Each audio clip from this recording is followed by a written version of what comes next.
Calling all retro gamers. Calling all retro gamers! Calling all retro gamers! Calling all retro gamers!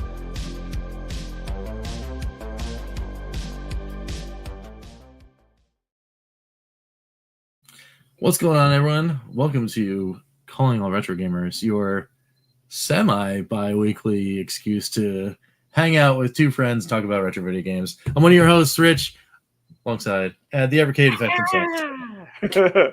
Hello. And we're here. We're here to talk about retro video games and do all sorts of fun stuff. Currently, there's breaking retro news. not like news, but breaking retro sales news. I am currently in a bidding war for things on a certain auction website. And we're seeing what's going on. I think this guy really wants it. If he bids again, then he gets it. So there's this bidding auction website on Facebook where this guy from Canada, he gets his hands on all these crazy retro things. Every week he's got like 30 things to sell. I don't know how he gets it, but he's got 30 things to sell like every week. I did actually win one this week. It was a NES Quick Shot controller, the handheld one. That like it's kind of like a weird. It's weird. There's a circular button on the bottom of it, and then just two buttons up top, and that's it. Let me get the picture for it. I love your description. It's weird. Enough said. It's very strange. It's very strange. So wait, that's designed for a specific game in mind, or is it just a weird controller? Oh, here it is. This is the controller right here. Let me save the image, and I'll put it as NES Quick Shot. Okay, I think it's designed for RPGs or something like that. All right, so let me throw this up here. Please stand by. While I'm doing this, I'm probably going to lose this other auction. Uh-oh. Ugh. Right, get up, bid. Yeah. Well, now I think now I'm just playing with this guy. He's gonna keep bidding, and I think it's just gonna keep going. So he'll pay retail for We'll see what happens. I mean, it's eventually he's gonna outbid me, and I'm just gonna be like, all right, when I'm done. I think I'm almost there. Like I got like $20 extra to stretch. It's a Switch. He has it's for everyone else to have context. There's a Nintendo Switch the guy, I guess, just found. I don't know what happened to it, but it won't fully boot. But it's got two brand new looking Joy-Cons. The Joy-Cons look fine. They said they tested fine. So, I mean, at $80 US, you're already in there. So, yeah, they're still bidding up on this thing. He's going to let this thing go. Man. All right, hold on a second. Let me see what's going on here.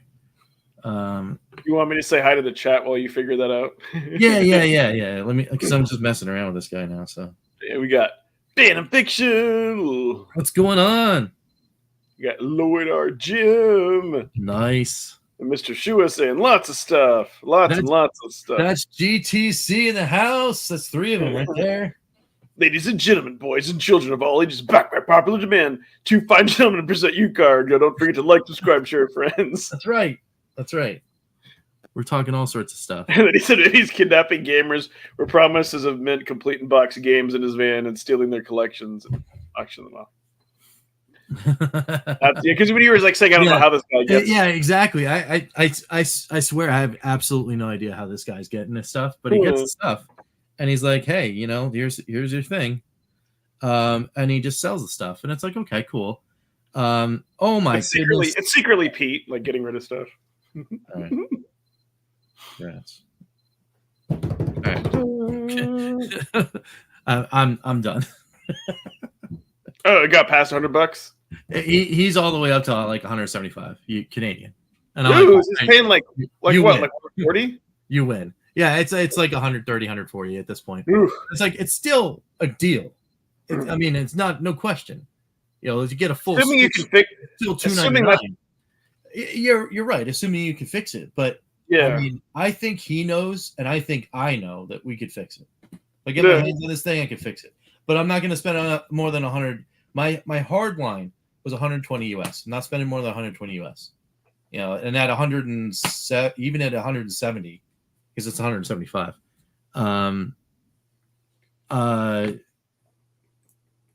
Let's see. Let's see. It's 175 Canadian to USD. Let's see.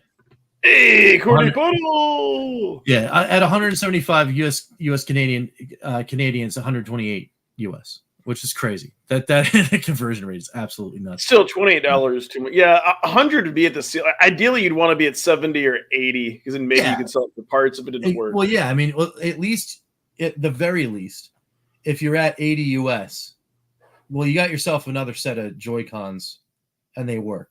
So you know what I mean. Well, you could. Well, not only that, hopefully, if you do fix it, if you needed to, then you could like probably double your money and sell it. Exactly. You know, and even at that price point, maybe you send the thing back to Nintendo.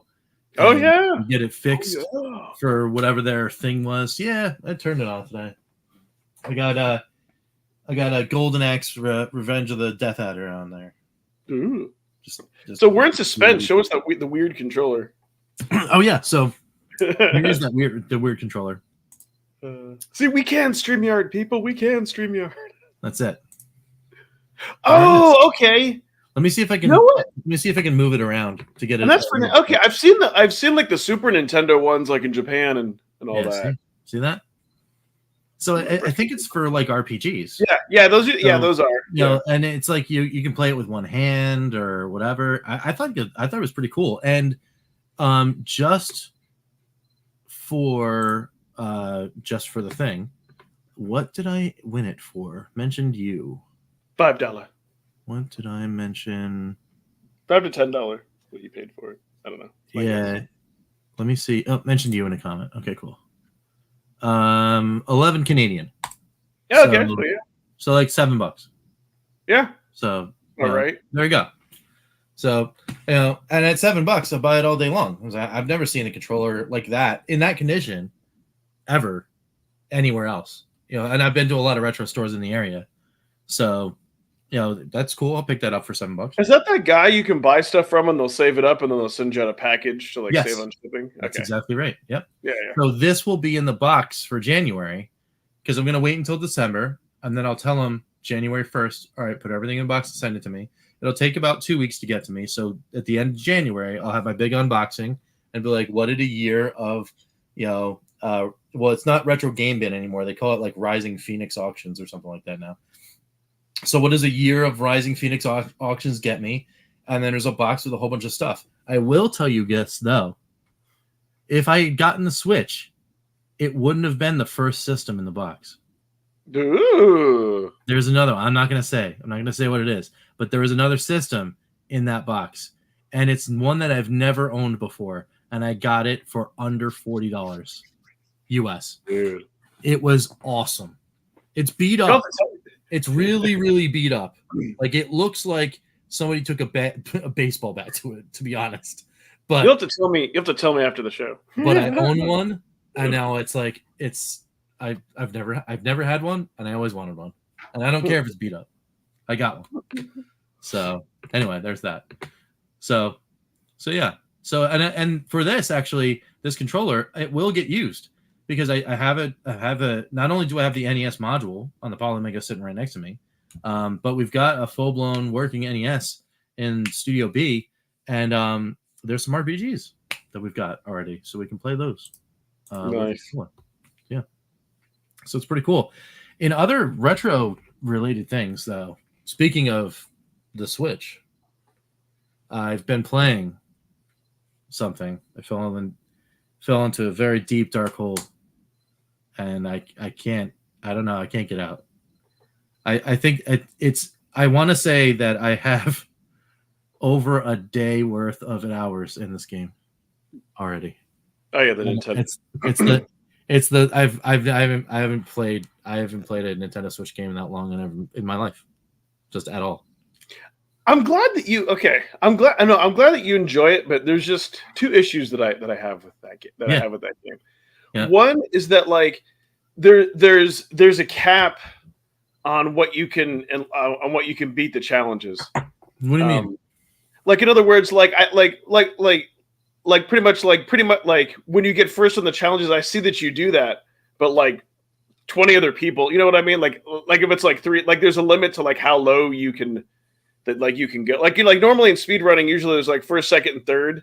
Yeah. I get like they like well, so and I get it. It's cool to be able to jump in and play it, and I think that part's awesome. But the other thing I have the bigger problem with is that I kind of feel like Nintendo is just advertising that game for their online service. Like, what would have made that cart totally like worth it is maybe after you unlocked all the challenges, you could like unlock the actual damn games and like play the. You know what I mean? So what I'm thinking though, what I'm thinking is going to happen is this thing is a splash. It's a splash hit. It's niche, but it's a splash hit. And how do we know it's a splash hit? Well, here we can do some more research and showing some things, right?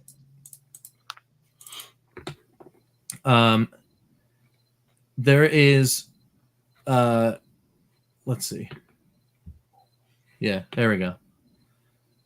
So let's do this here. But it's Nintendo being Nintendo. So. It is kind of Nintendo being Nintendo. I agree with that. But here we go, speedrun.com. Right? This is speedrun.com. Popular new games. Chained together at 749 players. And there it is. Nintendo World Championships NES Edition. 488 players. Active. Like right now. Submitting runs. Dang. It's one of the most active games on all of speedrun.com. No kidding. And so that is what like what does it mean to the global retro community, this game? That's what it means. Because it doesn't matter whether or not you can have bits of the game that you can do and everyone can do them, right? But it's insidious. It really is. It's really like not amazing, but it's kind of like the backroom dealer. He's like, hey, I'll give you a taste. You know, yeah. First one's free, man. First one's free. You know, and you get one, and then you're good. And well, so what do I mean? What do I mean by that? Well, let's take a look at this guy right here. This Link Young PS guy. I don't know who he is. You stole your logo. He stole my logo. He stole the ice cream logo. He's using it. He lives in New Jersey. I don't know who this guy is. Oh my god. But look at him. So he's got 1, 2, 3, 4, 5, 6 shared world records. Is that how they're scoring it, by the number of world records that each person has? Well, no. So speedrun.com is the speedrunning board. This is the one where Arcus puts his stuff. This is the one where stuff. Right, but that's what I mean. Since like, then that's what I mean, because there's like, I mean, otherwise, you could show me wrong here, but that's what I mean. I think there's a cap on what each challenge can, like, you know what I mean? Like, there is a physical cap. Yeah. So don't go alone in Zelda 1, right? Yeah, yeah. The challenge is be Link at the start of the game and go get the sword. Right? So there is only so many inputs you can put into the controller to get Link to go and get the sword. And if you know the exact inputs in order to make Link go get the sword, and it's not easy, by the way. If you know which inputs to hit and which time to put the frame perfect input in, you can get the sword at 7.88 milliseconds. Right. So that's what I mean. Being that what are the categories? That's what I mean. What are the categories? Is it like whoever has the most first score? So let's take a look. So we go. Because I think that's which would be cool, because if that is, then that's. So here are all the levels. So there are 156 challenges that you can do in speedrun mode in this game, right? So of the 156 challenges, there are some that you can be superhuman at and get close to Taz, right? Oh, okay. So for example, Mush Zoom, right?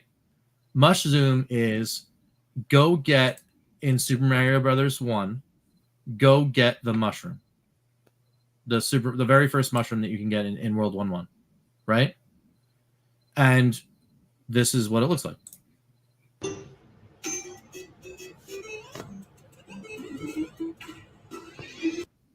There you go. 3 seconds, 3.53 seconds, right?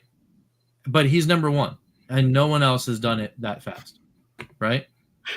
So, sorry, I just laughing like three of my. Like, yeah. It was like just popped up there. It's because I watch your channel, my friend. Yeah, I know. No, but so that's great though. So there are some that are competitive, and those are the ones that are listed. Okay. Right. So loose change is the next one, and you have to get all of the coins in World 1-1's Underworld. When you go down the pipe, you can get like 26 coins or something like that. So it's jump around and get the coins. And the same guy that has the first place for mushroom also has the record for that. Right. It's 1.56. So it's a frame perfect. It's 3 frame perfect jumps to get all of the coins, which is crazy, right? And then you got a whole bunch of other stuff, right? Nice. Then there are some that most people that you want, like say, here's don't go alone, right? At 7.88 seconds, right? There's a whole bunch of people that have this record, right? Including that guy, Link PS, right? But this is everybody that can do that, right? In one Okay. way, right? And so then you can so there's a way you can still get bragging rights. That's like the main exactly. Okay, So pretty cool. Octorok Onslaught you can do in 1.95. There's one way to do it to get to 1.95. I haven't done yet. I'm at like 2.1 or 2.2.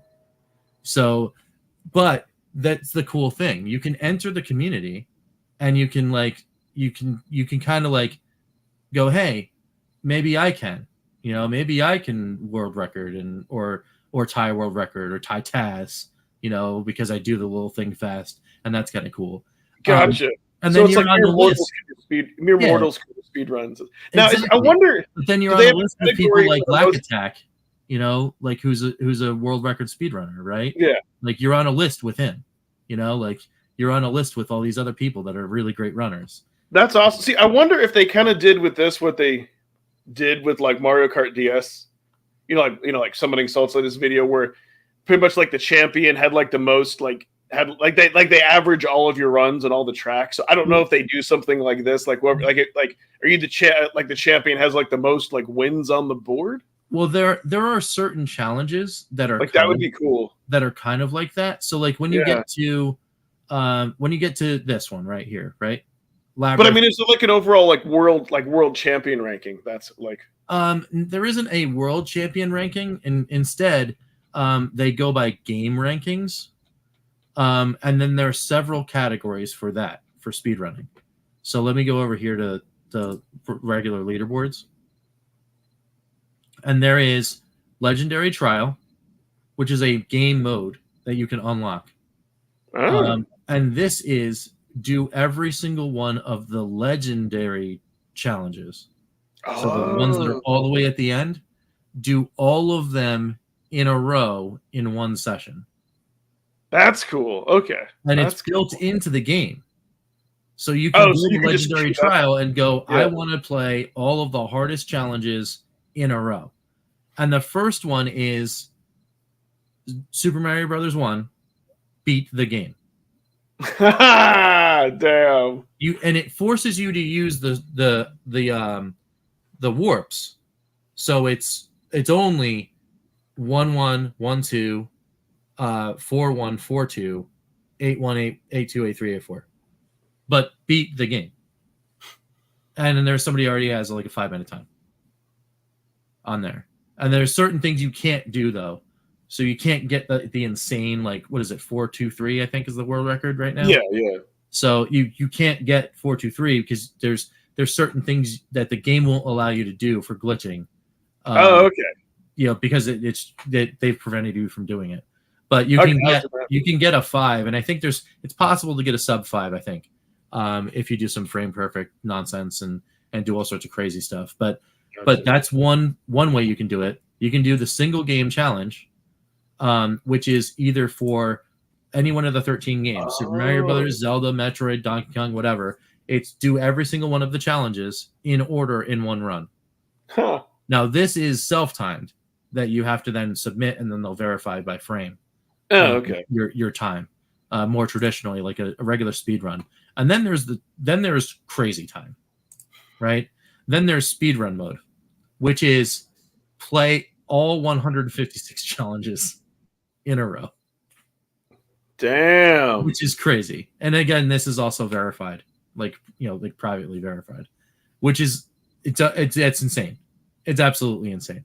I would never, unless I had absolutely no time on my hands or I was doing a charity stream, would I ever try to do this. Okay. So I'm glad we went down the speed run because speedrun.com does what Nintendo don't. Yes. So. Yeah. I mean, however, though, I will say this. It is extremely easy to submit scores to speedrun.com if you are not a speedrunner and playing this game, because what Nintendo did give you is accurate to the frame timing for every one of their challenges. So that I like. So you take the math out of the equation. It's just perform and submit, perform, submit, and it's super easy to do it. Like, and just for an example, like say I wanted to rock, I don't know. It takes a while to load sometimes because it's the 156 level thing. Say I got a good score in Axe to Grind, right? Which is beat World 1-4 from start to finish, right? World record's at 15.03. Right now I didn't submit, but right now I'm in this block of 15.13. I got it last night. I got a 15.13 last night. So I'm in that block, right? So I could submit by just simply going up here and hitting this button and just submitting an unlisted YouTube link to the playback of me doing my record. So does it save? So does it save like your latest run on the Switch? So you can just play it back every challenge. Okay, so you can just like, connect it to OBS and then record it in and exactly. Okay. Or just shoot it with your phone, like that one guy did. Oh, okay. So let me just do, like, for example, let me just go to speedrun mode real quick. Oh, I'm in the second group. I'm a frame roll off. It's one. I'm 15.15, right? Dang. So like, here's me. If you want to change me back to whatever. If you want to do, there we go. All right, ready? So there we go. Extra grind, boom. And then I can go to personal best replay. And then I go boom. And then I'm playing my replay. And there's my replay of 1-4.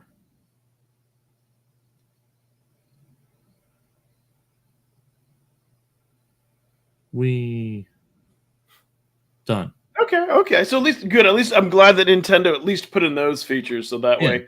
So okay. Then you would just record that. So like I could literally clip this show right now and then just submit it because it's on recording, right?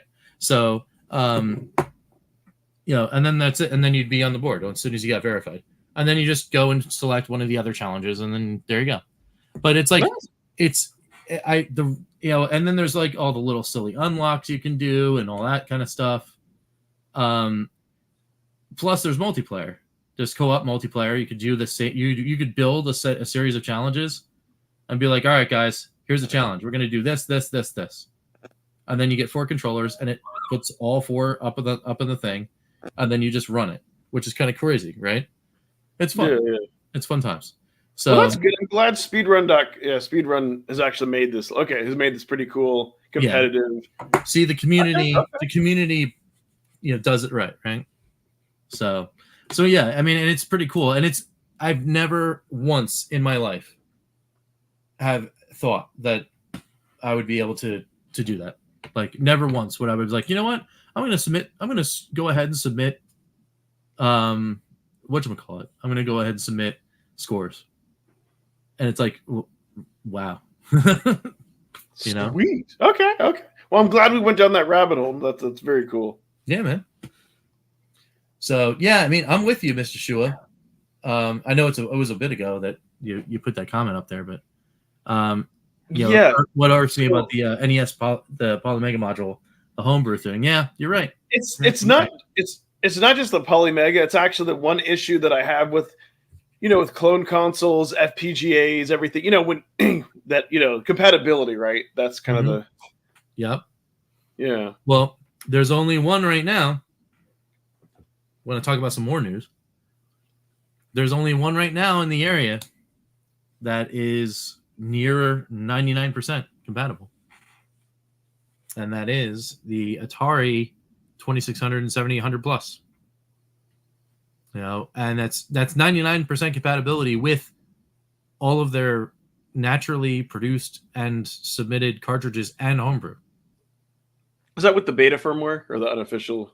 Well, it is now the official firmware because the 7800 cool. Plus, which got announced 2 days ago or yesterday. Was it yesterday? I don't know. I can't remember anymore. This week's been a blur. For many reasons. But yeah, so the 7800 Plus is going to launch with that new firmware embedded. So it's not going to be an official firmware. Sweet. And I'm imagining at that point, yes, it would be out of beta. See, that is cool though that Atari adapted like community made.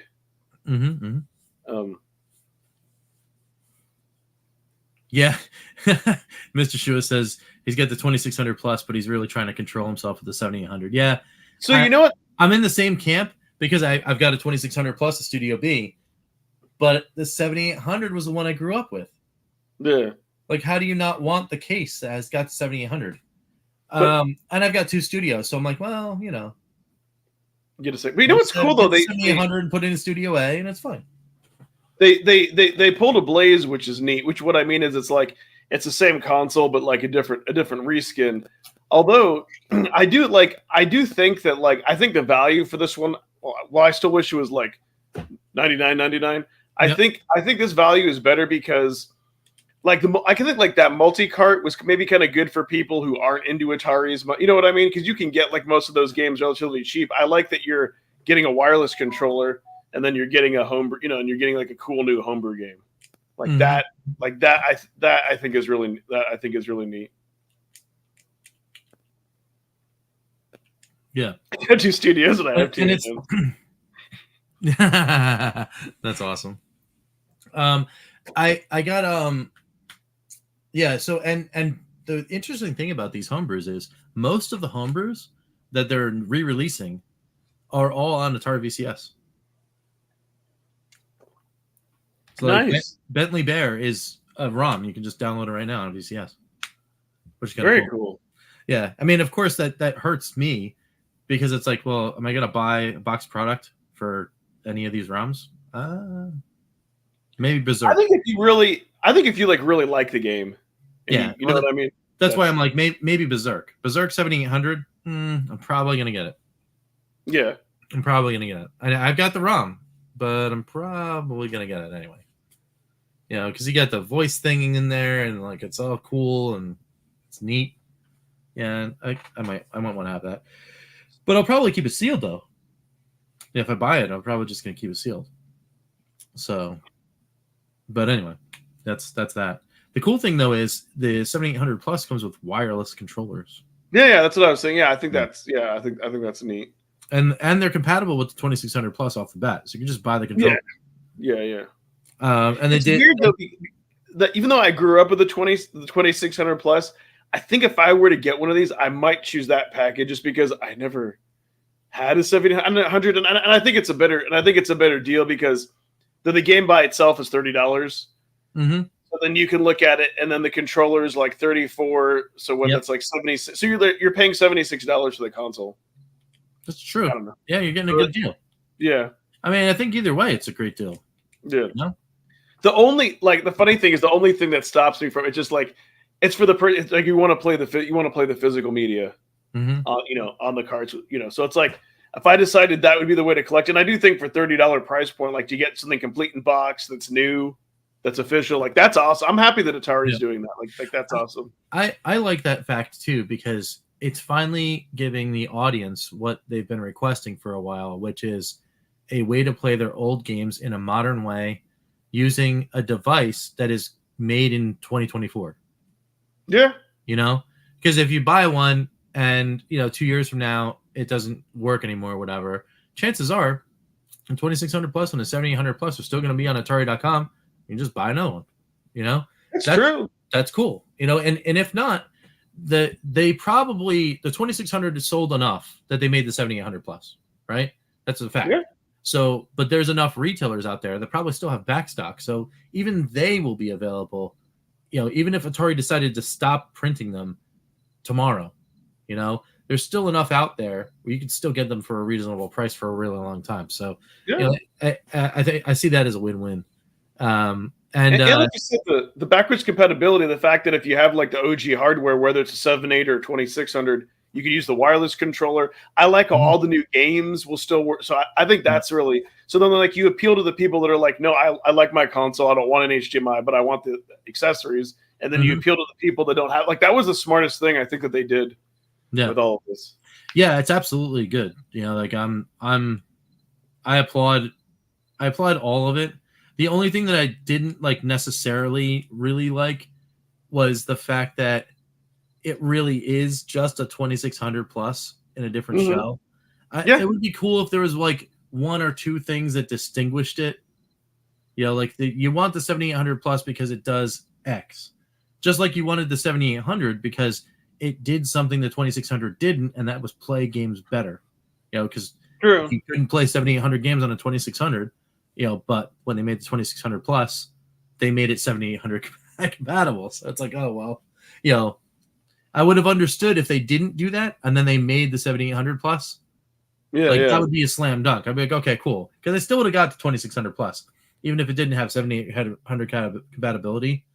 But I 100% bought the 2600 plus because it did. You know what I mean? It had 7800 compatibility. Therefore, I bought a 2600 plus. Because in my head, I'm like, well, only if it really, really hits are they ever going to do a 7800 plus. And at that point, do I really buy one or do I not buy one? I don't know. True. It doesn't matter. I'm getting a 2600 plus and I play 7800 games. And, 14-year-old Rich is happy. Because I was going to say, I think if you already own one, unless you have a need for two consoles, I don't see a point. Because it is, like you said, it is the same. It is the same thing, and you can buy the game separate. You can buy the wireless controller. Yeah, you can get everything separate that you would want if you had already owned one, and it's not really that bad, So so while we're talking about Atari, so I don't wear the shirt. Have you seen Crow's latest video alien abduction? Oh, nice alien abduction. Which was cool, but my favorite part was at the end of the video. I swear, dude needs to open his own Etsy store. He made his own because he wanted his original games to match with the same sleeves. So he made his own plastic sleeves, and then he went the extra mile of printing out the cover, and then he made a holder on it. It looks like something you would buy from Atari. I'm like, dude, you need. Oh, that's awesome. Well, it's that's like Chris from Video Game Dust Leaves. Yes, he did a really good job too. Yeah. So at least it's fast forward at least towards that, or whatever. But I'm always impressed with our resident tinkerer. Yeah, absolutely. I think the funny thing about that though is that I played Alien Abduction 8 months ago. Yeah, I know. And your video got flagged for it because it did. Because Crow purposely put the name at the end. Maybe that got around it. I wonder if come on. Maybe he did. Yeah. It was what is shit? Because it says Alien Abduction doesn't mean it's some conspiracy video. Yeah. And then before we get off the charts, I guess the only thing I'm hoping or I can't wait is when we get the free, because for those of us that own the digital version of Atari 50, they're not making us pay for the expansion, right? We're getting that. Yeah. Which makes me and the VCS owners get it as well. Yeah, which makes me really happy because that was I can't tell you the last time I paid full retail for a game, and so I was like, we shouldn't have to. We shouldn't have to pay. So it's a huge update, and it's really, really cool. So I can't wait. Yep. I can't wait. And Shua's $100,000 question: will the 5200 plus ever exist? I believe that it will, but it might be the last one they do, and because we're literally at 9:59, 1 minute before the watershed EST, so we could turn this into Evercast 2. I will say this. Unfortunately, and I'll make a prediction, and I hope I'm wrong because I'm wrong with all my predictions. Unfortunately, this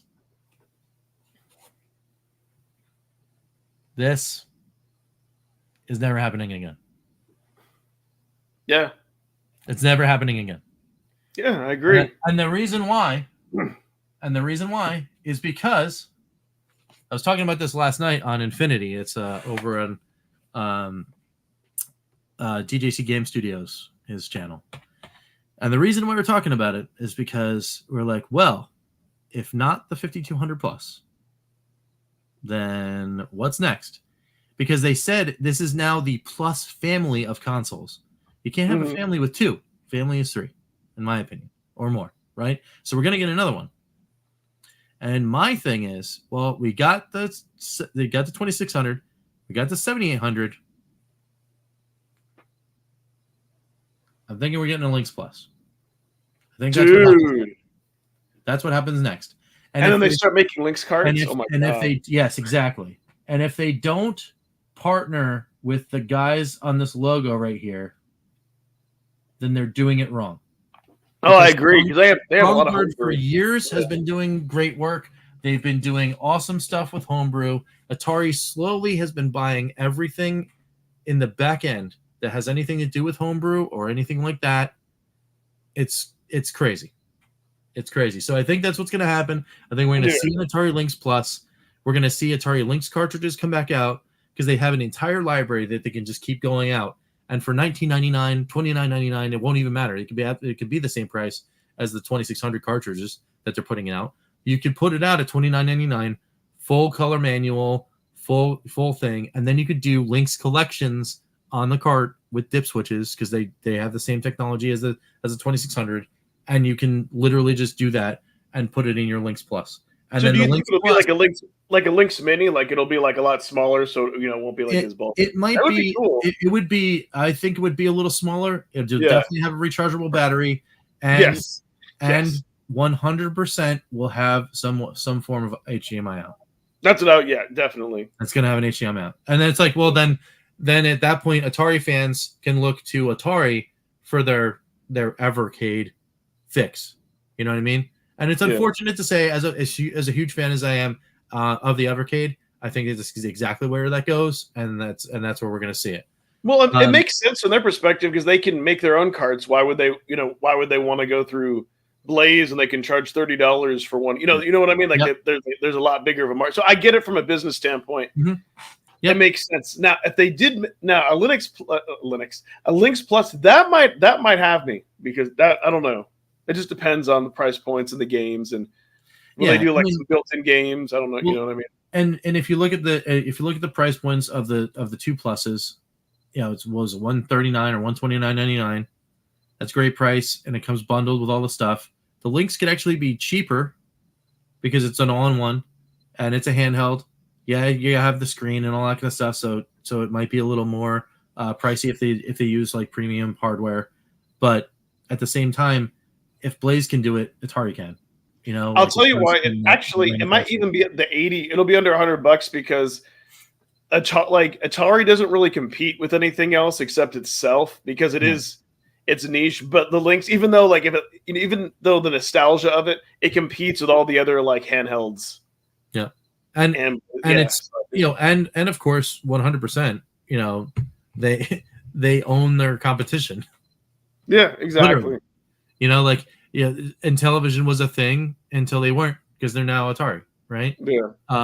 And you could have the same thing happen to anything in that second generation is all up for grabs. Just like Atari Age. The reason Atari bought Atari Age is because they had the inroads to a lot of the homebrew developers that were only selling their games there. So then now they own their marketplace plus their IP. That's what the move was. Just to keep acquiring IP and then doing something with it. So see, I like that because other like Nintendo, like they just shut people down, and it's just amazing. Like Atari actually like embraced, and they're like, yeah, Yep. you all are doing it better than we could do it ourselves. We Yeah. want it. I mean, We want in on this action. well, So, I think that sometimes, a company will get a little too big for their britches, and they get real protective. But embracing that innovation is something that you might want to consider sometimes. And I'm glad Atari is seeing it that way.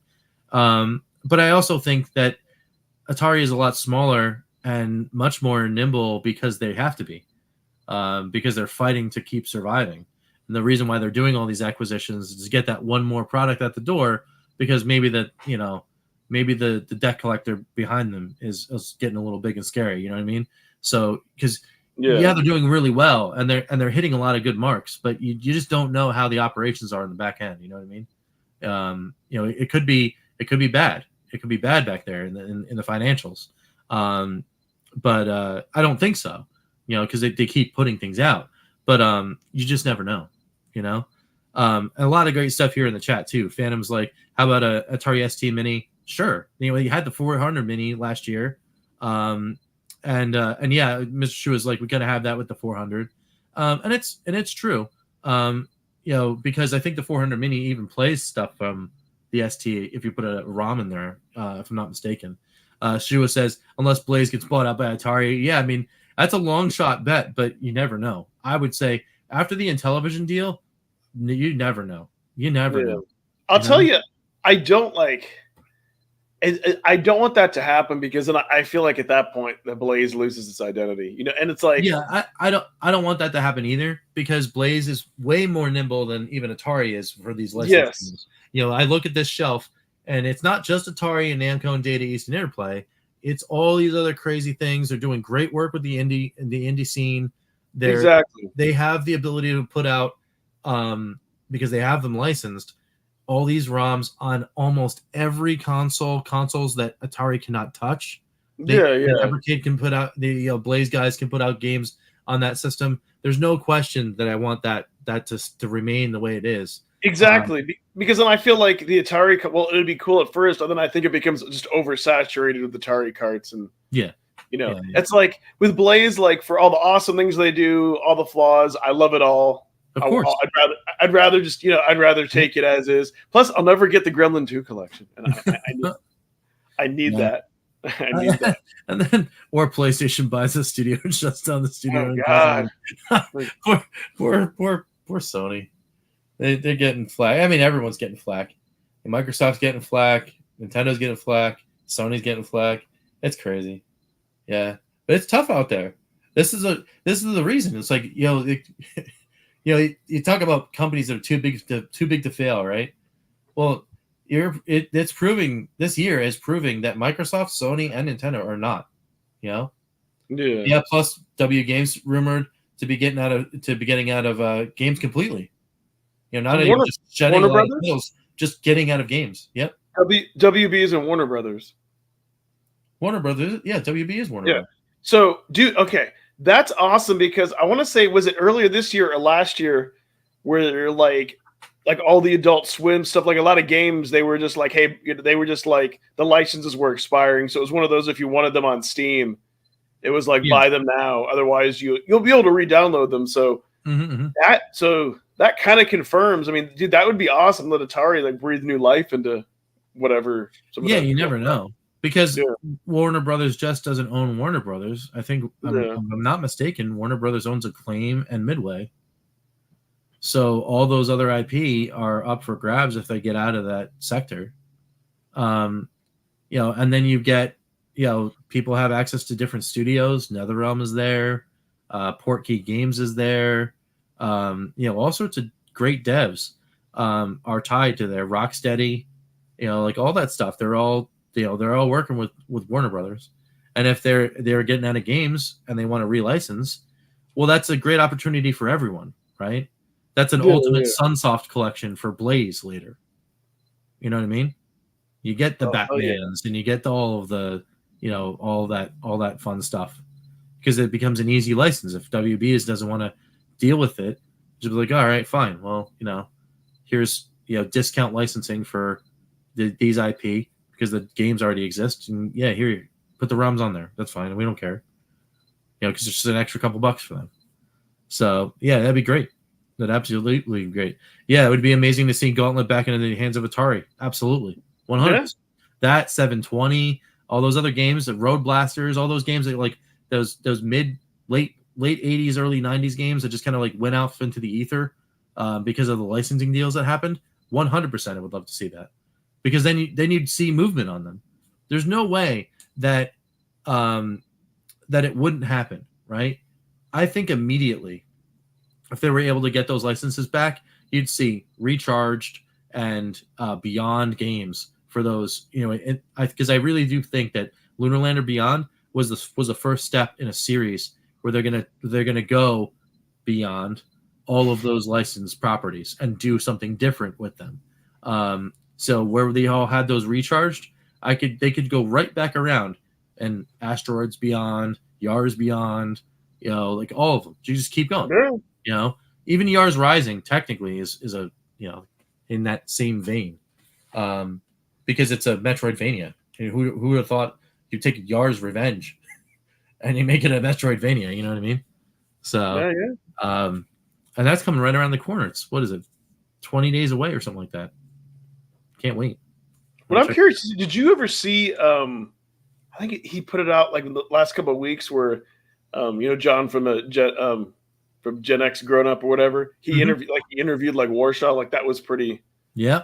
Like that was pretty He's cool. Been working on that Yars sequel for what? Yes. 3 years now. Like Yars Academy or whatever, where he kind of said it was. Yeah.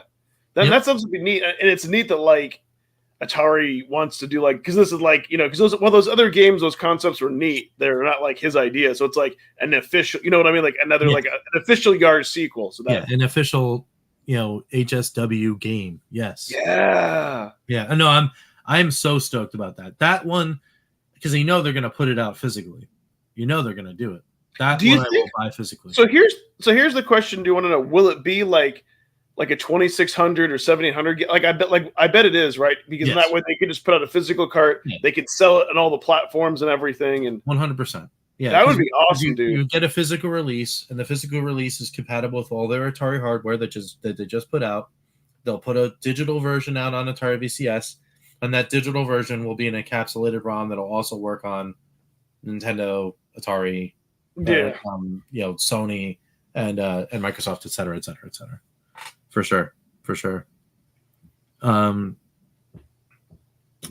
Shu is like, I know I talk a lot on here, but I have a feeling this time next year, Wade and Atari are going to have us going, holy crap, can you believe it? Atari just announced. Yeah. Well, and they seem to like Gamescom, so it's going to be right around this time. They announced both pluses in Gamescom. They teased it. They telegraphed the 7800 plus announcement the day before, because it was they celebrated the fact that it was like, hey, in this one tweet on X, it was like, hey guys, remember this cool announcement? And it was the 2600 plus announcement. And I was like, well, clearly you're going to announce it tomorrow because Gamescom starts the next day. And sure enough, boom, there it was. The news story was right there. Yeah. So yeah, I mean, again, they're doing stuff, and I hope they continue to do it, because it's fun. It is a cool thing for sure. So, speaking of things that are cool and possibly going into boxes, did you get a certain shipping notification? No, I don't think I did. I got my shipping notification for Tomb Raider and Thalamus with a nice little Katie t-shirt. Because I did get that bundle, because I am that guy that just keeps buying bundles. That's right. Usually like around a week, or over. Okay, so that makes sense that you got the notification. Mm-hmm.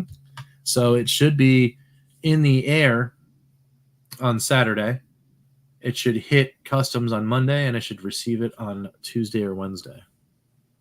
So I'll get it a little bit before the actual release date as normal. Hooray. They're finally back. Royal Mail for the win. So hopefully that'll be that. And then it'll kick off the deluge. You know, because we got that going on, and then September we get more carts. We get the ones that we could pre-order actually on the Friday. That happens, and then yes, I will be pre-ordering Legacy of Kain and what's the other one that comes out that month? What's the paired cart? It's the other computer collection. Oh yeah, that's right. It's the one we did when I was a Bitmap. That is their Omega collection. It's Bitmap Brothers too. Yes, yeah. Thank you. Yeah. Yep. So Bitmap and Legacy of Kain, and that comes out in September. Cool. And then there's the brief wait in October, and then November you get the Deluge. I wanted to ask the chat. If not, I'm sure Gene Joke will tell me tomorrow when I stream. By the way, this is crazy. Thursday night, Friday night, Saturday night, and Evercat, like triple stream. But yeah, man. Like, look at you. You're going all sorts of crazy stuff. I'm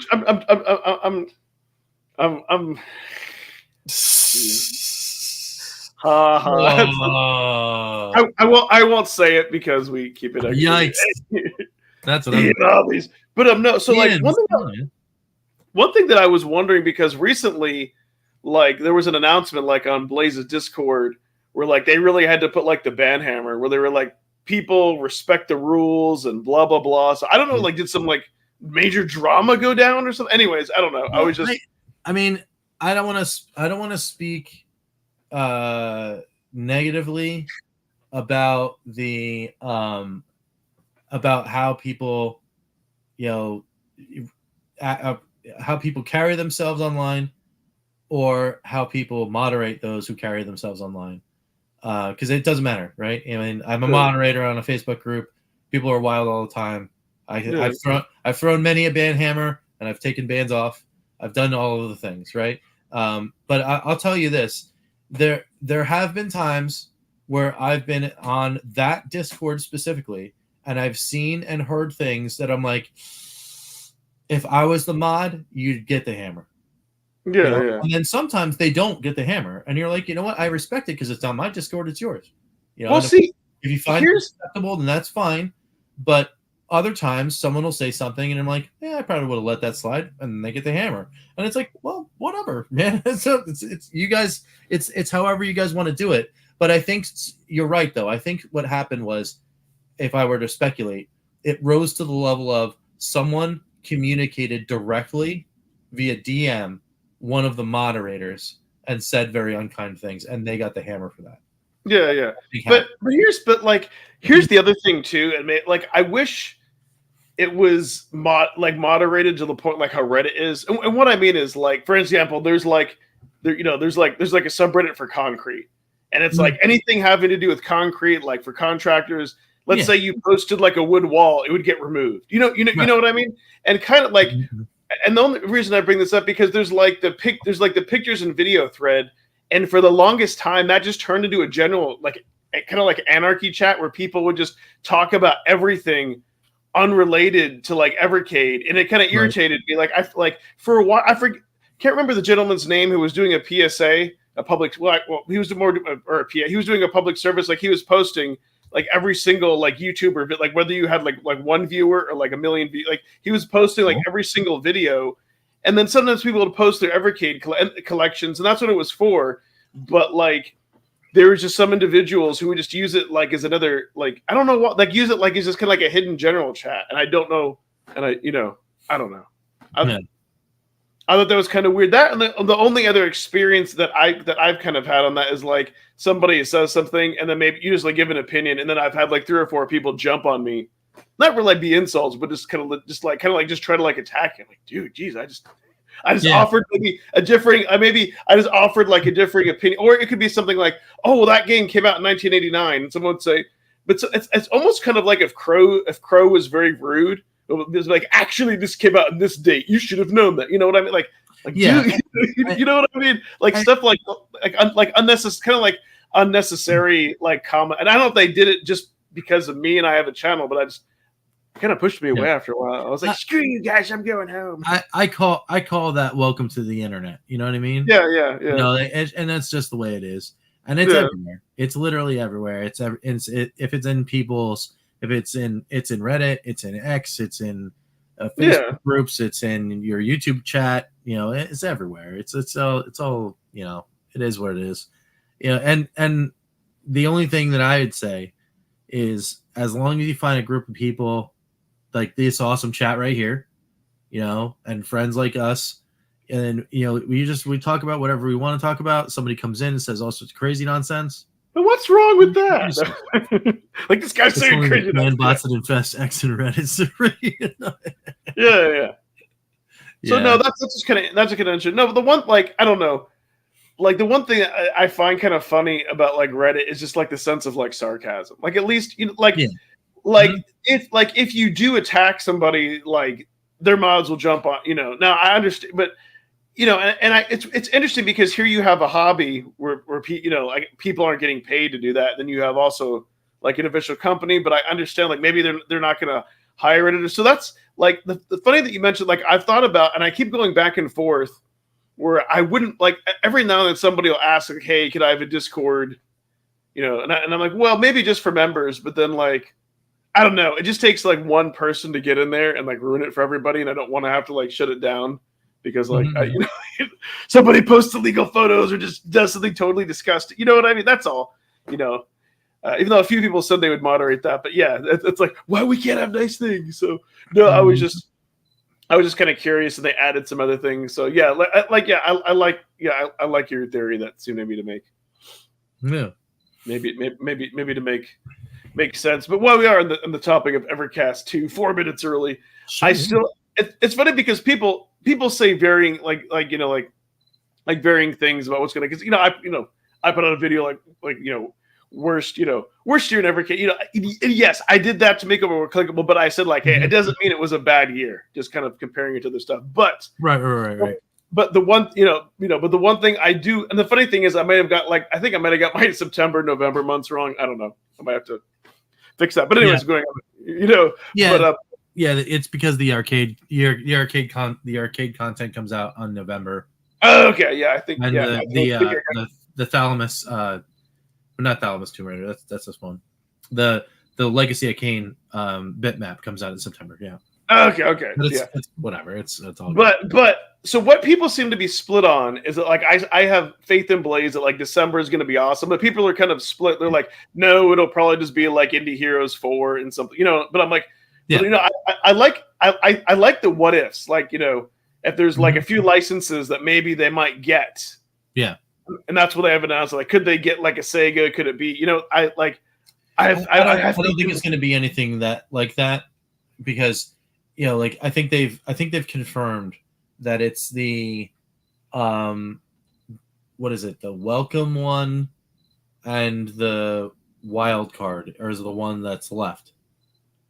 So, I mean, they're subdued. Those adjectives are subdued. So yeah. Where the wild card one though is interesting because it could just be, oh hey, here's some games. And we might have seen some of those games before, but maybe it's because we're introducing the new platform. And here's a new platform. That would be kind of cool. And that's a way of saying, oh, hey, it's wildcard because it's the same games you have on certain other collections. However, it's these other versions because we finally announced that now we have whatever, SNK, TurboGrafx, whatever, right? That could be a thing. It could be a thing. And then, or it's just, hey, there's some wacky developer that had these crazy games that maybe no one wants, but here's some. Here are these. And then the other one that's the kind of welcome one is probably going to be something more along the lines of a like an indie dual pack or something like that. Because that would be Because I think we have yet to see one this year. No, we haven't. Or even a single game. No, we haven't seen any. So one of them is going to be that. There's going to be an indie dual pack. Well, then, I think that one's going to be the one that's considered. That one's going to be the one that's considered the welcome one. Like a Shovel Knight or maybe a Paprium or who knows, something that's like you're thinking some indie / retro that's kind of like some homebrew thing that's like maybe like under the wire. Yeah, but really good to be welcomed. Then I think like I'm hoping. like the wild card will be like maybe like a studio or something we've never heard of, and we'll be like, oh, they put out that game, and we'll recognize that one game, and like everything else will be just like Yeah. I've never heard of that before. Yeah. So I would take anything really. Yeah, but I'm easy like that. It's just like, just give me the thing and I'll hit the button. Well, but I mean by a banger is I think maybe they're saving some of their best for last, like to kind of wrap up the year. Maybe it might not be like a big license, but I think it'll be like some of the best. Most platform holders do that, right? Because they want to push holiday sales. So it could be. Maybe it's all a big head fake. Like they said that, like that there's the two that are left are really subdued, but they're keeping expectations low and they're going to smack you in the face. Who knows? I don't know. I know what maybe welcomed it would like. What if it could it be more like Songbird Atari titles? Possibly. Well, I don't know. But I think again, you hit Atari, I think it's going to be hard. I think that is way low on my expectation list of anything more Atari. I know we're getting the Atari Super Pocket. That's a different story. Like I don't think we're going to see I honestly don't believe we're going to see an Atari collection again until after next year goes and passes, and then it's confirmed that they're not going to do Jaguar, Lynx, or any of that stuff again. And the plus line really was those two. Because Songbird owns, Songbird homebrews. That's what I was thinking. Like if it was going to be, but I wouldn't be. You think Songbird probably has a deal with Atari? I wouldn't be so sure that they might own them anymore. Oh, well, okay. Nothing got announced, and I'm not saying that I didn't write an email to myself saying something, but I'm just saying Wade loves buying things, and if they're in the works on a project like that Lynx thing, that deal is already done. That would make sense, yeah. And that's why the Lynx collections went legacy. That I'm just putting it out there, speculation, because why would the Lynx collections go legacy? Because Songbird was the one that gave Blaze those licenses. True, not Atari. Yeah, you're right. So if those Lynx collections go legacy, that means that Songbird had to say no. And the only reason they say no is because maybe they don't own them anymore. Do you think if they go that route? Because I see there's a few possibilities. Do you think they make it compatible with older Lynx carts or not? Or do they think, while Lynx is out there, it's not as popular? There's a few ways I could see them doing this. They would totally do it where you'd be able to play your Lynx cartridges as well. Do you think they would do that? Or do you think they would come out with new like Lynx multi-carts? So why would you have to aesthetically change the design of the casing? You wouldn't. You could just make the Lynx case the same and put the multi-cart in that case. Well, yeah, I guess if Analog could do it, yeah, either that or if they make it smaller to where maybe it only has built-in games because there's not enough room for a cartridge slot. So maybe that's Well, I mean, I think you would definitely have a cartridge slot. There's no way they wouldn't do it. Because the plus line of consoles, in my opinion, for Atari, they inherently say if you're buying a plus, it's because you're buying original hardware, sort of, that is enhanced to play your original games. So if there's not a cartridge slot on the Lynx, there's no point. There's no point in buying it because, well, if you had your 60, 70 cartridges for Lynx ready to rock, then I'm not going to buy a Lynx that doesn't have a cartridge slot. That's true. Do you think they'll still make it be able to do Tate mode, even though only a few games supported that? That would be cool. Because if the console supported the feature, then they would need to make it in parity. And again, that's my opinion. I mean, again, also this is all prediction, so everything I say is wrong. So it could be that too. You can fit so much on a chip size of a Link. Yeah, absolutely, 100%. Yeah, it's you could embed all sorts of crazy stuff. That's why I say with the Lynx, the size of the Lynx cartridges, they're not that far off of an Evercade card. So they could be Lynx collections put out by Atari through Songbird of those homebrews. So you can get homebrew pack 1 Lynx and put it in your Lynx Plus and play it. And it's a slam dunk. It's a slam dunk because they can already point to a model that works because they worked with the company already. And then the menus would look like suspiciously like Evercade, but different. That would be where I would be like, come on, guys. Yeah. A little too much. That's too much. I would say, though, they'd look exactly like the VCS. I would say that they would do the rectangular square thing and put the cover art in a little box with the old school Atari logo thing. Yeah, we'd have to start calling it Everlinks. Yeah. Yeah, but you know what? Yeah. Actually, yeah, it makes sense. Those like the first few cards would basically be like the Evercade cards, and maybe maybe they will maybe they will put more than one game on a cart. But you could they'll have multi carts. That'll be Links carts that you could play on the Links. You could play on that, and you could play original Links. That would be amazing, or at least maybe have one Links cart, multi Links cart like they did, like with the 2600. Yeah, that would all make sense. Yeah.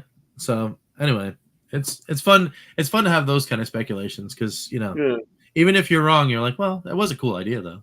And then I think having some type of HDMI or mini HDMI output on that would be huge because then you could plug it in. It serves two purposes. You can plug it into your TV. You could stream it. Yeah. He's like, and she was like, oh, you could have a digital store like the VCS, and that would be cool if they had that. That would be cool, but you would then have to make the rest of the family compatible with that. I don't think that's a different product. I don't think it's possible. But yes, you're also right on target there. And the reason why you're on target is because that product already exists, and Atari has put 49% of its value in the coffers, and that is the Polymega. The Polymega will have a digital store and will be selling those things. And with the 49% share in that company, there is no way that Atari won't use that to put out games on that console. That's not a thing that's going to happen. So you would expect that, yes, loaded with Atari games all over the place. Go to the Polymega store, you can download all those things. And I think that's what's going to happen. Yeah, that would make more sense. Because not only that, too, with the Polymega, you don't have to have the hardware to get that. So it makes it more accessible. Also, like I was saying, now that they did the deal with Intellivision, right? And they own Intellivision. What's to say that another module doesn't come out that has 1, 2, 3 slots in it, and you just go, hey, here's your second generation Polymega module, and you slide that in the front, and you do Atari 2600 and 7800, Intellivision, and Coleco. Do you think they would do that all in one module, or wouldn't they want you to buy like 3 modules? They would do it all in one, because the only way you're going to get people to buy second generation modules for $79 a piece is if you do it all in one. And it'll be and then at that point it'll be all Atari. And of course that also means that Atari will have to pay Coleco some money sometime and buy them in order. Do you think they would do like? But at least the 2 would happen for sure. So would they kind of have like a weird for Intellivision? Would they have like a weird, crazy Jaguar kind of controller with a wheel on it? I mean, they could, So that way you could they could do that. That would be a separate module, though. That would be different. They would put out a module for Jag, for sure. No, but I mean, like, not for Jaguar, but I mean, it would be a controller that would look like that because it would have the dial pad, it would have a wheel, so you could play television games, you could play. So wait. Or did you not say in television? What did you said? In television, yeah. Yeah. Because you would want like the like funny like on our background you'd want like the number pad for some stuff and you'd want like then you'd also want it would have like a number pad. All those controllers are DB9 but that's what I was saying. It would because otherwise they'd have to give you 3 separate controllers, and I think that would be you're talking about what would come with the module. I didn't say that. Thank you. I didn't. You would get one of each. You would get a. You think you'd get one of each, or that's what I'm saying? Yes. Or do you think you'd get like a Jaguar-looking controller with a wheel on it, so you'd have one controller that could play all 3 of those games? You would get one of this, and then you would get an Intellivision controller. And they're all and they're all DB9. The DB9, so you just plug them in, and that's what you would get. Then I think that would maybe be $100. Yeah, maybe because you're gonna get that second controller. Yeah. Charge an extra $30 for the controller, sure. That would still be pretty cool, though. I would do it. I would absolutely do it. Yeah, I mean, yeah, That'd be yeah, too- it could be, Yeah. 140 or whatever. But I don't think they would want to go too much out of parity. And I also don't think it would cost them that much, to be honest. Yeah. Those modules, even at $79, the margin on that, it might be slim, but it's not that razor tight. No, because Just think about it. It's just the connector. That's what I was gonna say. All the stuff Yeah. is all the magic is happening. All on the the stuff is Mega. being done. It's just the little connector that connects to the slot that's in the front. The slot that's in the front is doing all the heavy lifting. Yeah. This is literally just an adapter. So, yeah, I mean, I wouldn't expect it to cost too much more. I would say $99 instead of $79 because it comes with 2 controllers and the 2 slots. That I could see, but I don't think they would exceed. I don't think they would exceed $100. To be honest, 64 is 89. Yeah, yep, that's right.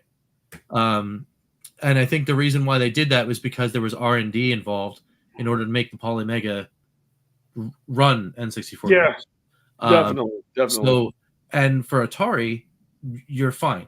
It already inside of the Poly Mega. If I think they're using a custom RetroArch, so Stello's already on there, and with a firmware update, you could put JZI and TV in there. Done.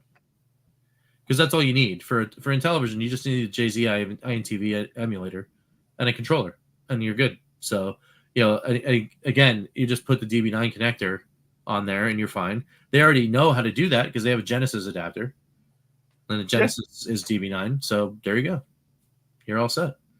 But yeah, I don't think it would. I mean, again, it would be if I wanted people to buy my product, I would make it at a competitive price as possible. $99 would be my target for that module for sure. But and it would only come with one of each. But separately, then I would imagine, because again it's Atari, what if it was compatible with the CX78 Plus and the CX40 Plus? Oh, it'd have to be. Yeah. Yes. Why wouldn't it be? True. So then you literally use everything that you have. You could use original hardware controllers, original 7800 controllers, original 2600 controllers, just plug it all in, and it all would work. Here we go. I could see a module with a 2600 slot and a 5200 slot. Yeah. I would say this would be the one thing that would be odd. I don't think they would do. I would definitely say it would be 2600, 7800 slot, and an INTV slot, period, without the 5200 slot, and they would charge you $50 for a USB dongle adapter to plug your 5200 games in. Yeah. If they know, and additionally, $40 extra for the controller separately. It would not come with a controller. That dongle would not come with the controller. And the reason why is because they know that there's a whole bunch of people that want 5200. They'd buy it anyway, but not enough where they would make a whole module around a 5200. But they give it to you as an accessory. You plug it in a USB port. Dump your ROMs, and then you play it on the Palm Mega. See, that's the thing. Like we were talking earlier, like would Atari do a 5200 plus? I think the only way they do that is if they commit to releasing a bunch of 5200 games, because those are that's the other thing. There need to those be are hard to find. Well, and the homebrew scene also needs to be strong, which it is. Yeah. So, not to say that it's not existent. There's still people making 5200 homebrew games. Don't get me wrong, but not nearly as much as Intellivision, and not nearly as much as 2600, 7800. Because still to this day, brand new developers are coming out making 2600 and 7800 games, and it's few and far between that you see somebody going, "Oh well, you know what? Check this out. I made this cool 5200 game." I mean, exactly. It's too. But the funny thing is that Intellivision is one of those systems where there's more homebrew games. Like the number of homebrew games surpassed like the number of the original. So it's like 175 homebrews. Yeah, and counting, which is crazy. Yeah. And I think maybe if they were to do 5200, it might be an adapter, just because. Well, not only that, because like what was that one? Crap! It was said earlier. What was that one game that was a 5200 game that they released the 7800 version of? That's hard to find. Bounty Bob. Yeah. Yep. Bounty Bob. Yep. So that would be kind of the reason against it. Is it seems like they're releasing those harder to find like 7800 versions of those games. Mm-hmm. I think if they were to do it, maybe it would be like an adapter. for that too. Like it would just like fit into the slot, and you could put your games. I don't know. Yeah. Yeah, that's true. Maybe build. Mr. Costner heard that as well. Yeah, he did. He did build it. But yeah, I mean, you're right. But I think the reality that sets in when you're talking about business stuff is, yeah, if you build it, they'll come. But how many people are showing up for the 5200? You know, again, it's a great system. It's somewhat notorious because it's got that awful controller design. You know, and that's just a build quality question, right? I mean, I didn't mind the 5200 controller itself. It's just that, you know, if you have one, you know, and it works, then it's gold because you probably have 12 that don't. You know what I mean? Yeah. I almost think Atari would do a 5200 mini and just put like the best games. You know what I mean? I feel like I think I would agree with that because the library is really small, and they could pick out 10 of the best games out of the library. I think what's the 5200 library? 40 games, something like that. So yeah, or You know? put like 20. Put like Put 20 of the best games, and then that's it. Call it a day. Yeah, because I just don't see them committing to making physical cards. That's kind of the thing. You know, I agree with you there. Yeah, and then that way it's like niche enough where people who really want it would get it, and then like people who are into Atari isn't as familiar would be like, oh, okay, this is Atari. This thing looks cool. Like, right. It's got built-in games. So I think it would satisfy kind of both of those markets. Yep, and the reason why you don't do that is because the 7800 exists. Exactly. Yeah. Yep. You know, you can already program for a system that is slightly more powerful, and it's still within the ecosystem. It's still within that second generation of console. So, like, you know, the 7800 could do almost everything the 5200 could do. So there's no reason to visit that middle ground in order to build from there. Which I think is the reason why the homebrew scene isn't as big on that 5200, is because you could just as easily make a 7800 game and probably double your audience if you made your game. You know, I bet that's exactly why. And it's even easier to make a 2600 game because, again, the audience is even more big there. However, you make the 7800 game because you want to make the better looking game. It's kind of like why Atari would buy Coleco and the original IPs Coleco did have. Yeah, that is true. Yeah, because Coleco didn't have a lot of original games. They were just a really great way of getting home arcade port games done. And its console was a little bit better as far as quality goes too. But the reason why Atari would buy Coleco is for the IP for hardware and their technology. And the reason why they would do that is because if they had access to it and they started licensing indie development for new games on the 7800, for example, in some way was able to meld that technology, you know, like then you know you own all the IP, so it doesn't matter, you know. Yeah. So I wonder if that could be the Welcome Collection, a Coleco collection. You know, I wonder. I don't know, because that's again, it's way too much licensing. Yeah, you're going through all sorts of crazy stuff. Oh, it's Obsidian. What's going on, man? Welcome on in. Heck yeah. You just put a new game out on Atari VCS called Skyfraze. We played that on a Fun for Five on Tuesday. It was pretty cool. It's got some C64 vibes. I would love to see that on an Evercade cart, to be honest. Ooh. Skyfraze. Yeah, it's kind of cool. I could see it on like almost like a Home Computer Heroes collection. Maybe we are going to see it. You never know. So I mean, I would play it. I would play it. It's cool. You gotta do some reading. You gotta do a little research. But it was cool. It was really neat. So yeah. And if you have a VCS, you should probably hang out on the channel for the next week or maybe two. Just saying. Oh, that's what I was going to ask you, Rich. Have you played a Vulgar the Viking 2? I have not yet. Although I did hear a little birdie, who was also the developer, say on X that might come to VCS. Ooh, that totally. So like, and I will play it because because it'll be on VCS. yeah, because the last time when I had streamed, like Amber was nice enough to gift that to me, and while it was hard, I like it. But you know what though, I was playing it in extra hard mode because I was thinking like, why aren't there any like spawn points or continue points? Well, what I didn't know, I read later is you can just like I didn't realize there were spawn points and you can destroy them and you get and you can try to get like more gold and get like an or like an extra life. Well, that's kind of cool. But if you do that, you can't spawn back. What's neat about that game is the more you continue, the worse of an ending you get. So like if you use 6+ continues, then but yeah, it's still challenging, but it's easier than the first one. Okay. So that's But if it goes to VCS, you will love that. Or that would be like if we got a dual cart of that on Evercade. Oh my god, that'd be kind of cool. Yeah, that'd be neat. Yeah, the popcorn game was funny. That was really cool. That's the one I played today. I played Popcorn Rocket, I think is the name of the game. Oh, okay. Yeah, I saw that. I saw that thumbnail. Like, that is hilarious. That game is actually genuinely funny. It's a shooter, like it's like Galaga, like that kind of thing.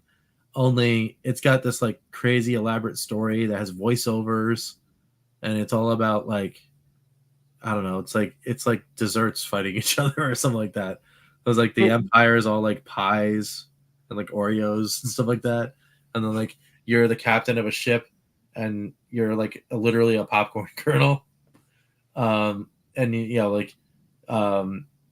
got like the engineering guy on the ship is like a salt shaker, and like there's the butter guy who's like I don't know, it's wild.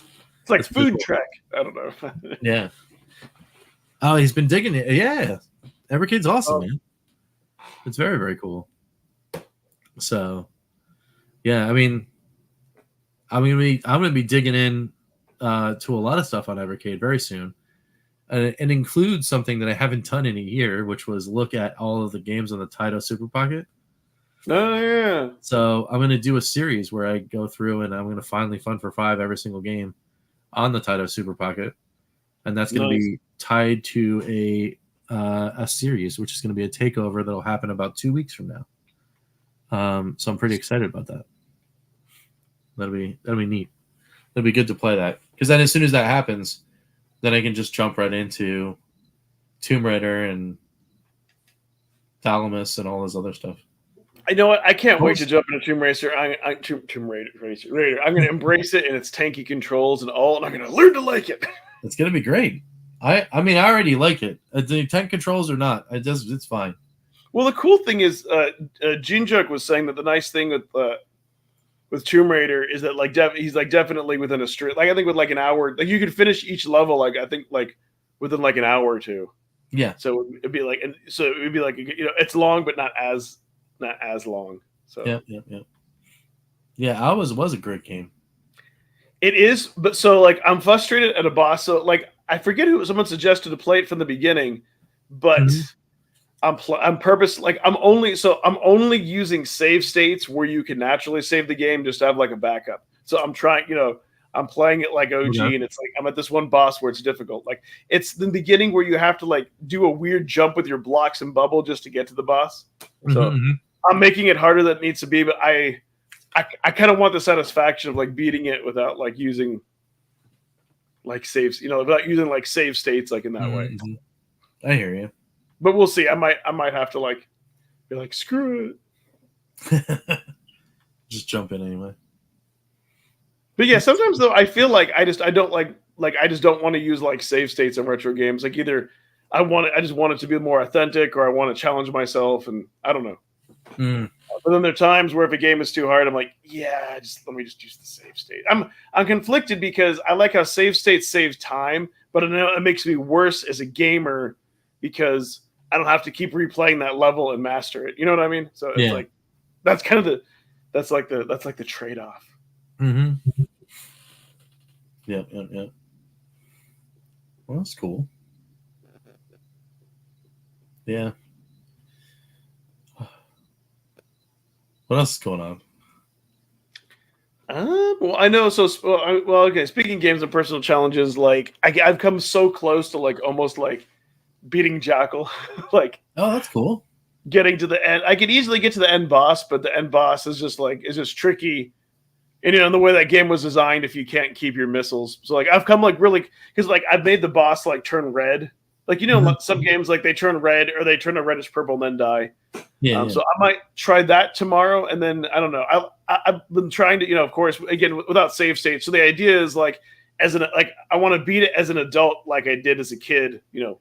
Where I just get 3 continues, all the extra, but no save states. So that's all right.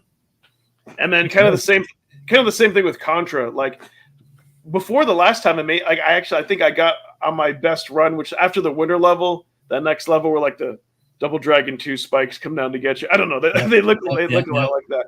So I don't know. I like doing that. What I am excited about too is like when the alpha comes out, and hopefully we still get like dip switches for the arcade carts. Oh yeah, that'd be kind of cool.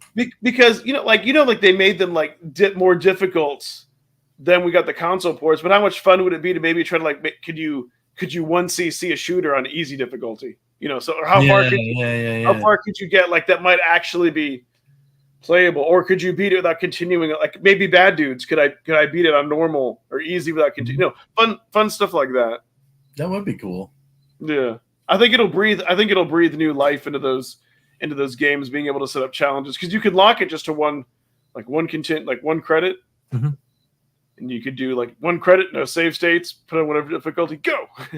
Yeah, man. And then if it's depending on the game, it'll still save your high score. Although I forgot, like, did Blaze? I think because it was just beta. Like, I think they did remove. Because it was Gene or somebody said like not everybody has those carts that are updated where it saves your scores. And I was like, oh, I guess they'd pulled that. So like if you have it, great. But if you didn't, I don't know. I think you're right about that, but I don't know exactly what the consequence was for. Updating, not updating, or whatever. If you, I don't know either. So all I know is I updated it. It was a pain in the butt, but it worked. And I was happy that it worked. There you go. Bad Dudes does get hard. That is for sure. So, and without save states or extra coins, I am not a bad enough dude to save the president. I can tell you that right now. I can beat the first. I know I can definitely beat the first level without. Yeah, maybe without dying, but yeah, because that's possible. But yeah, I can get that done because you play it you play it enough, when you're learning how to play. But yeah, I'll tell you one thing. I'm like horrific at most platformers, but getting back all the way, turn this all the way full circle, back to NES Championship Edition. I would say that game has like forced me to learn more of Mario Brothers than I've ever had the inkling of learning in my life. That's awesome. To the point now where like I used to be absolutely deathly afraid of every single like boss level in that game. And it's like, well, now I can beat 1-4 in like 13 seconds, so it's cool. Nice. It's like what it is. Just run through. That's cool. Now, because I understand like some of the mechanics that are going on behind the game, because I'm running these little things over and over and over again. And the other game too, that I thought was like so difficult, it was unbelievable. And now I have like minute and a half runs that are just like nearly flawless, and I can do it consistently. Is Donkey Kong. Very cool. That's a hard game. Yeah. But there are things that you can do in the game that turn the RNG into your favor, so that you can get to Pauline, the first level on the NES version, at least, of Donkey Kong. You can get to Pauline in under 20 something seconds, like 19 seconds, which is crazy. Nice. So, yes, the most difficult part of Super Mario Bros. 1 is remember the final maze pattern. Do you guys want to know the secret? Yeah. It's always the one after the lava. Ah, okay. But you know what I was going to say that's cool that Nintendo does? Like if you have the Super Mario Brothers Deluxe for Game Boy Color, yeah, it'll actually like if you go the wrong way, it'll either go or it gives you a ding, but it lets you. it lets you know when you've gone the right way, which That's is kind kinda of cool. which is kind of neat. Yeah, they've done improve. Like it's weird with that, like with the Game Boy Advance series. Like if you have the one that has Mario Brothers 2, it actually shows like their stats. Mm-hmm. Like so, like little like little things like that.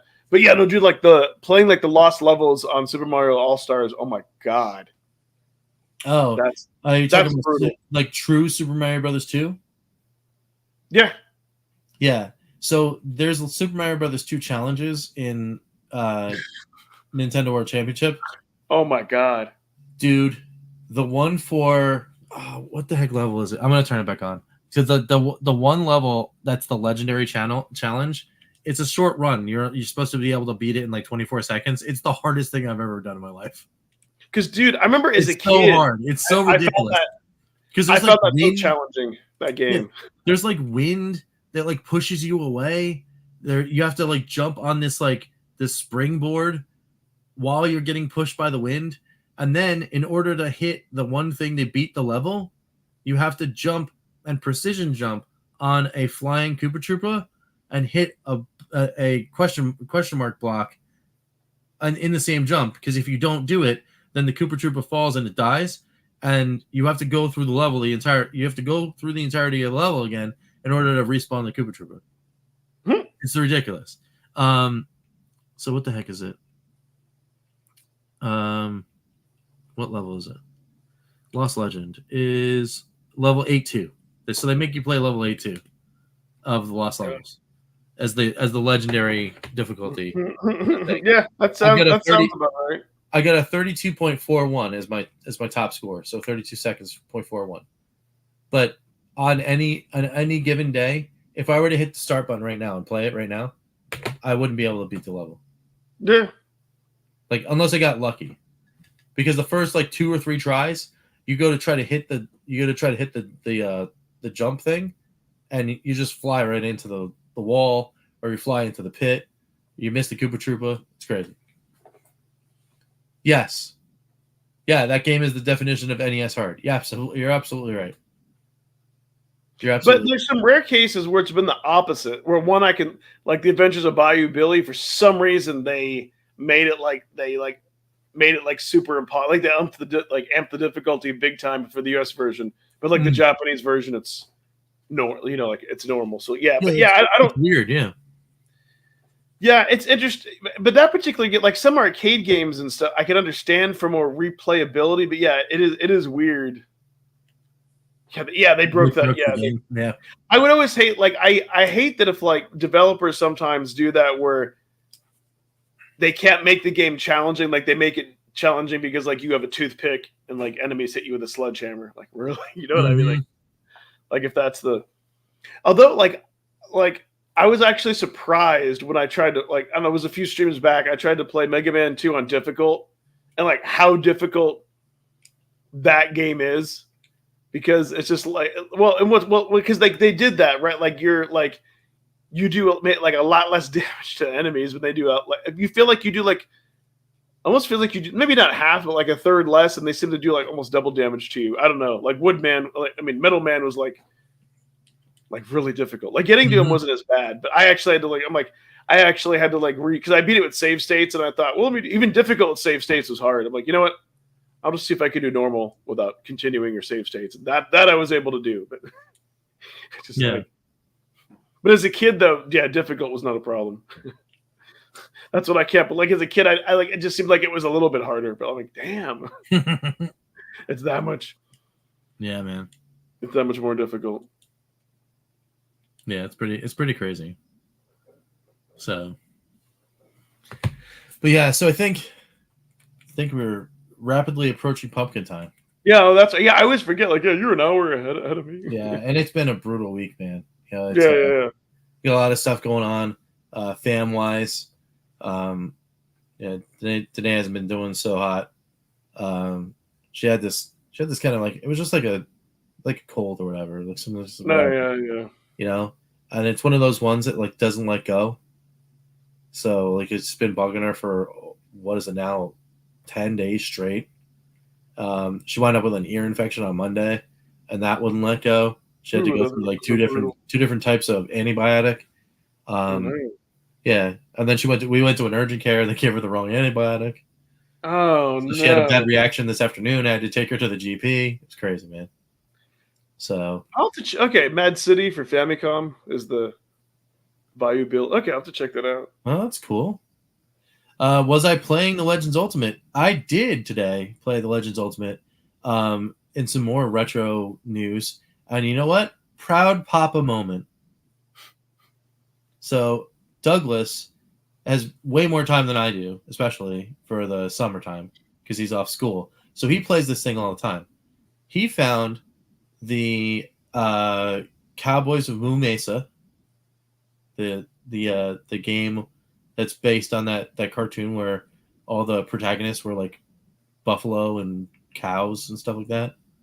Oh, okay. Yeah. Show back Oh, in the, yes, I know. Yeah. Yeah, Yeah. so they made it was actually a really cool like shoot 'em up, beat 'em up game. Really neat. Sprites are awesome, very big, flashy. He loved it. And he asked me to play and actually connected directly to the story I was just telling about Danae and her not feeling well. I had to leave work early so I could take her to the GP. I took her to the GP, got her appointment, and then when I got home, they were home. And Douglas was like, "Oh, hey, can you play this game with me? I'm having trouble getting past this waterfall stage." And I'm like, "Oh, okay. Well, maybe, but I have to do some errands first." And he's like, "Oh, okay, cool." So I had to go get Danae's scripts from the pharmacy. I had to go pick up her car because she left the car at the job. And thank goodness her job's now actually 13 blocks away. I just walked to go get the car and then drove it home. And got her a whole bunch of other stuff, right? So I got home and he was still playing, and he just couldn't get past that stage. So I pulled up a chair, and I threw some credits in, and then we went through the entire game together and beat it. And after it finished, he was like, "I want to play more. Can I play more?" I was like, "Yeah, but we just beat the game." And he's like, "What do you mean we beat the game?" And then he saw the credits rolling. He's like, "What's that?" I'm like, "That's the credits. It's the end of the game. It's gonna say thanks for playing, the end or whatever." He hasn't like beaten a game before. Oh, okay. And he was actually kind of sad because he's like, "You mean it's over?" And it's like, "No, it's gonna let you play again." And he's like, "Oh, that's great." So after the credits rolled, it went back, and then he's like, "Oh, this is so cool! I got to play it." And then he played some more before dinner, which was awesome. So, he was playing Ninja. That's awesome. I love that game. Yeah, Yeah. Ninja Batman was pretty good. Not video game related. September 19th. You get Mr. Shu is calling me out. Yeah. Okay. That's funny. Yeah, it's gonna be a great season, man. I don't know. We might get you. I'm just saying. We're gonna be a wily team. Those Jets. Those Jets are gonna be. We're gonna be surprising. I don't know. I'm not saying we're gonna start beating teams we shouldn't. But I will say that if they don't respect the D, they might find out. That's all I'm gonna say. Listen, all I can say, since you brought up football, I don't know. Kansas City 1-2. All they need is to make a world, be the first team to get 3 in a row. That's all. Yeah. Well, that's all. Danae's got Patrick Mahomes as the quarterback in her fantasy team, so I'll be rooting for them too. Nice. That would be awesome. And they got so many weapons. They're so disgusting. And then Patrick Mahomes in preseason, last week's preseason game. It's preseason. There's no reason to do some crazy nonsense. He's behind the back passing to Kelsey. I'm like, come on, guys. It's ridiculous. Oh, Phantom. You're down in the middle or east coast. Are you a Baltimore fan? Are you a Ravens fan, Phantom? Because if you are, they're my dark horse pick in the AFC. The Ravens are my dark horse pick in the AFC. Because if people decide they want to sleep on the Ravens, they are going to find out too. Because he's a Ravens fan. So you guys are going to have a fun season. I'm telling you right now. You put Lamar Jackson. You're putting Lamar Jackson, and in the backfield behind him, you have Derrick Henry, like arguably the best running back in the NFL. I don't care if he's old; he's awesome. And then on top of it, you still got Zay Flowers, and you still have Mark Andrews, and you now have another deep threat in the wide receiver role. The ball snaps, and the defense goes, "I don't know." That's it. It's like you have no idea. The only thing you have to pray is you have to say, "Okay, guys, the O-line has to hold. As long as the O-line holds, they're deadly." Because you don't know what happens. Jackson has the ball. Okay, you rush him. He runs. You're done. You know? So, yeah, Patriots, I mean, they're in rebuild mode, but I still think, you got that new head coach. It could be kind of cool. It could be wily. I don't know. It's going to be a wild season. Chris, the Atari Creep, he's also a Patriots fan. Big Patriots fan. And I don't know, man. It's going to be interesting. That's all I got to say. It's going to be crazy. And then, but me as a Jets fan, I'm just staring down Buffalo and going, you know what? Allen's still got somebody to throw the ball to, so it doesn't matter. So Josh could just, annihilate the rest of the Oh my God. on his own. Swear, I must be getting tired. I kid you. I swear to God, I thought Mr. Shua said lots of new feces. I was like, what? There's gonna be a lot of poop. I swear that's why I know I'm getting tired, man. I had to double check that. Your reaction That's too much, man. That is too much. I know.